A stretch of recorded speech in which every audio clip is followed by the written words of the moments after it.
የልጅ ማይክ ደጋፊዎች ማይክ በግጥም ረቋል ሲሉ፣ የቴዲዮ ወገኖች ደግሞ ቴዲ የህዝብ ድምጽ ነው ይላሉ። ልጅ ማይክ ካለው የፍሎ ፍጥነትና ግጥም አንጻር ንጉሱ እኔ ነኝ የሚል ድምዳሜ ይዘው የመጡት ደጋፊዎቹ አዲሱን አልበም እንደ ትልቅ ድል እየቆጠሩት ይገኛሉ። በአንጻሩ የቴዲዮ ደጋፊዎች ሂፖፕን ወደ ሰፈር ያወረደውና እውነተኛውን የጎዳና ህይወት የገለጠው ቴዲ ነው በሚል የአልበሙን ተጽዕኖ ዝቅ ለማድረግ እየሞከሩ ነው። በእርግጥ በኢትዮጵያ የሂፖፕ ታሪክ ውስጥ ሂፖፕን ማን አስጀመረውና ማን ይበልጣል የሚሉት ጥያቄዎች ዛሬም እንደቀጠሉ ነው። አብራችሁን ቆዩ። በኢትዮጵያ የሂፖፕ መንደር ውስጥ ለዓመታት የዘለቀውና የአዲስ አበባ ጎዳናዎች ለማን ይገዛሉ የሚለው ጥያቄ ልጅ ማይክ አዲስ አልበሙን ይዞ ብቅ ማለቱን ተከትሎ በሶሻል ሚዲያ ላይ ዳግም ነግሷል። የሁለቱ የራፕ አርቲስቶች ደጋፊዎች በቲክቶክ፣ በፌስቡክ እና በቴሌግራም መድረኮች ላይ ሞቅ ያለ የቃላት ጦርነት ውስጥ ገብተዋል። ለመሆኑ የአልበሙ መለቀቅና የደጋፊዎች ምላሽ ምን ይመስላል? ልጅ ማይክ ካለው የፍሎ ፍጥነትና ግጥም አንጻር ንጉሱ እኔ ነኝ የሚል ድምዳሜ ይዘው የመጡት ደጋፊዎቹ አዲሱን አልበም እንደ ትልቅ ድል እየቆጠሩት ይገኛሉ።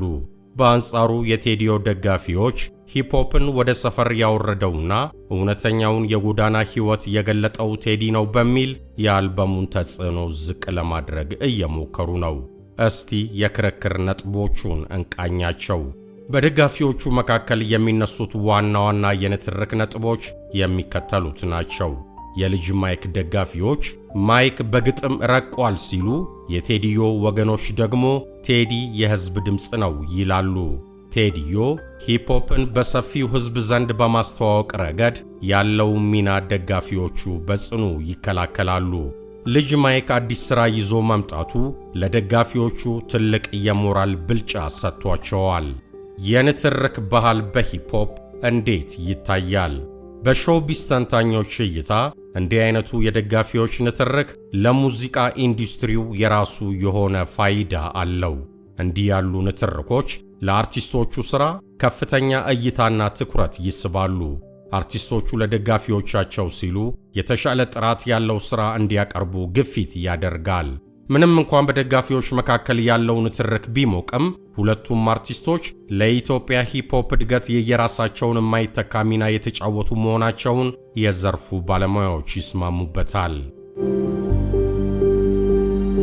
የኢትዮጵያ ሂፖፕን ከአገር ባህል፣ ስነ ምግባርና እሴቶች ጋር በማዋሃድ በሁሉም የዕድሜ ክልል ዘንድ ተወዳጅ እንዲሆን ያደረገው አንጋፋው የሂፖፕ አርቲስት ልጅ ሚካኤል ወይም ፋፍ ከምን ልጀምር በሚል ርዕስ አዲሱንና አራተኛውን የሙዚቃ አልበሙን ባሳለፍነው ቅዳሜ ለአድማጮች አቅርቧል። ልጅ ሚካኤል በመጀመሪያው አልበሙ ዛሬ ይሁን ነገ የተሰኘው ሥራ በኢትዮጵያ የሙዚቃ ኢንዱስትሪ ውስጥ ከፍተኛ የሂፖፕ አብዮት መፍጠሩ ይታወቃል። እርሱንና እንደ ቴዲዮ ያሉ የዘርፉ ፈርቀዳጆችን ተከትሎ የሂፖፕ ተቀባይነት እየሰፋ መጥቶ ብዙ ወጣት አርቲስቶች ወደ ዘርፉ እንዲገቡ መንገድ ከፍቷል። አዲሱ ከምን ልጀምር አልበም በሙዚቃ ጥራትና በይዘት ደረጃውን የጠበቀ ሲሆን 15 የሙዚቃ ትራኮችን ያካትታል። በግጥም በዜማና በድምጽ የተለያዩ ታዋቂ አርቲስቶች ተሳትፈውበታል። በአልበሙ የሙዚቃ ቅንብር ላይ በብቃታቸው የታወቁት ሁናንተ ሙሉና ዲጄ ሚላ ተሳትፈው ዘመናዊ የሂፖፕ ምትን ከኢትዮጵያዊ ቅኝት ጋር በማዋሃድ አቅርበዋል። አልበሙ ባሳለፍነው ቅዳሜ ጥር 30 ቀን 2018 ዓ.ም ለገበያ የዋለ ሲሆን በሁሉም የዲጂታል መድረኮች ማግኘት ይቻላልም ተብሏል። ከቅርብ ጊዜ ወዲህ በኢትዮጵያ ሂፖፕ ዘርፍ ማን አስጀመረው ማን ይበልጣል በሚሉ ክርክሮች መካከል ልጅ ሚካኤል በዚህ አልበም ውስጥ ጠንካራ መልእክቶችን ይዞ እንደተመለሰ ይገመታል። ምንም እንኳን አንዳንድ የሂፖፕ ሥራዎች ከኢትዮጵያዊነት ስነ ምግባር ውጪ እየሆኑ ነው የሚል ትችት ቢኖርም ልጅ ሚካኤል ግን የተለመደውን ጨዋነትና ኪናዊ ወግ የጠበቀ አቀራረቡን በዚህ አልበምም አጠናክሮ ቀጥሎታል። ከምን ልጀምር የተሰኘው አልበም በኢትዮጵያ ሂፕሆፕ ዘርፍ ያለውን ውጥረት ያረገብ ይሆን ወይስ አዲስ ውይይት ያስነሳ የሚለውን ጊዜና የሙዚቃ አድማጮች ምላሽ ይወስናሉ። ከዚሁ ርዕሰ ጉዳይ ጋር ተያይዞም ከሰሞኑ ድምፃዊ ልጅ ሚካኤል በአዲሱ አልበም ዙሪያ በሰጠው መግለጫ በአሁኑ ወቅት የራፕ ሙዚቃን በልበ ሙሉነት እየሰሩ ያሉ ወጣት ሙዚቀኞችን እንደሚያበረታታ መግለጹ ይታወሳል። ድምፃዊው ባስተላለፈው መልእክትም የሚከተሉትን ዋና ዋና ነጥቦች አንስቷል። ወጣቶቹ የራፕ ሙዚቃን በድፍረት ሲሰሩ ማየቱ እንደ ትልቅ ወንድም ኩራት እንደሚሰማው ገልጿል። በሂደት ውስጥ የሚፈጠሩ ስህተቶች ካሉ እንደሚታረሙና እንደሚስተካከሉ በመጠቆም ወጣቶቹ ስራቸውን እንዲቀጥሉ አበረታቷል።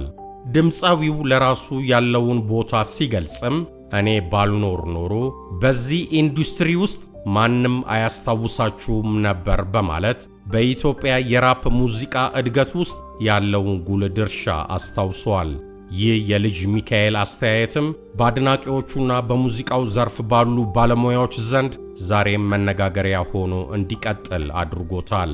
በተለይ ከሁለት አስርት ዓመታት በላይ አንዱ ወገን እኔ ነኝ የኢትዮ ራፕ ጀማሪ ሲል፣ ሌላው ደግሞ የለም ራፕ ከሽለላና ቀረርቶ የመጣ ነው ሲሉ ከርመው የዛሬ 2 ዓመት ገደማ ቴዲዮ የቃላት ጦርነቱን ማስጀመሩን ተከትሎ ልጅ ሚካኤል እኔም አለው እመጣለታለው ባለው መሰረት ዜማዬ በተሰኘው ትራክ ውስጥ የሊቁን ስም ይዤ የሊቀ መላክ ወደ ላይ ነው እንጂ ጸሎት የሚላክ ደብሩም ሞልቼ በአካላቴ ላይ ከምትለው ቦታ ያስገቡኛል ወይ ብሎ አሰናይቶ ማቀንቀኑ ከ2 ዓመታት በፊት ቴዲዮ በነገር ጎሸም ላደረገው የመልስ ምት ይመስላል የሚሉ ወገኖችም አልጠፉም።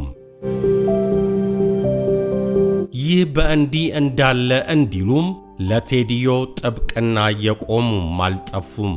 ቴድሮስ አሰፋ የተባሉ የቴዲዮ አድናቂ እንዳሉትም በቴዲዮና በልጅ ማይክ መካከል ድጋሚ ብሽሽቅ ተጀምሯል። በእርግጥ ልጅ ማይክ ነው ነቆራውን የጀመረው፣ ልጅ ሚካኤል ነው እኔ ባልኖር ማንም አያስታውሳችሁም ነበር ያለው። እኛ ግን የኢትዮጵያ ሂፕሆፕን የወደድነው በቴዲዮ ነው። ልጆች ሆነን ጉራጌቶን ሙዚቃው ኢትዮጵያን ከጫፍ እስከ ጫፍ ድብልቅልቋን ሲያወጣት ከሕፃን እስከ ወጣቶች ሲደመጥና ሲዘፈን እንደነበር የብዙዎች ምስክርነት ነው። በኢትዮጵያ 90ዎቹ መጨረሻን ካጣፈጡ ዘፈኖች ግንባር ቀደም ነበር።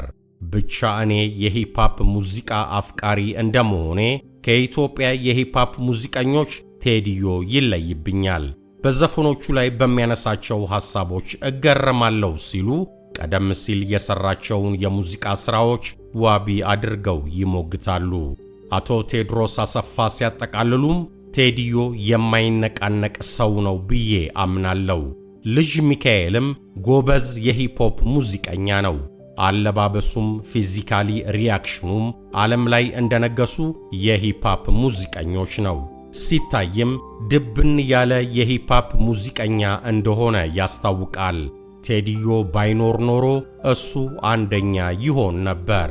በአንድ ዜማ 4 አልበም ከመስራት ውጪ በጣም የማደንቀው አርቲስት ነው ሲሉ ሐሳባቸውን ደምድመዋል። እናንተስ የዝግጅታችን ታዳሚዎች በሁለቱ ስመጥርና ብርቅዬ ሙዚቀኞች መሃል ወቅትና ጊዜን እየጠበቀ የሚነሳውን የቃላት ጦርነትና የሐሳብ ፍጭት እንዴት ታዩታላችሁ? ሐሳብና አስተያየታችሁን አጋሩን። ጨርሰናል። በቸር ያሰንብተን። ቻናላችንን ከወደዱት ላይክ፣ ሼር እና ሰብስክራይብ ያድርጉ። አብራችሁን ስለቆያችሁ ከልብ እናመሰግናለን።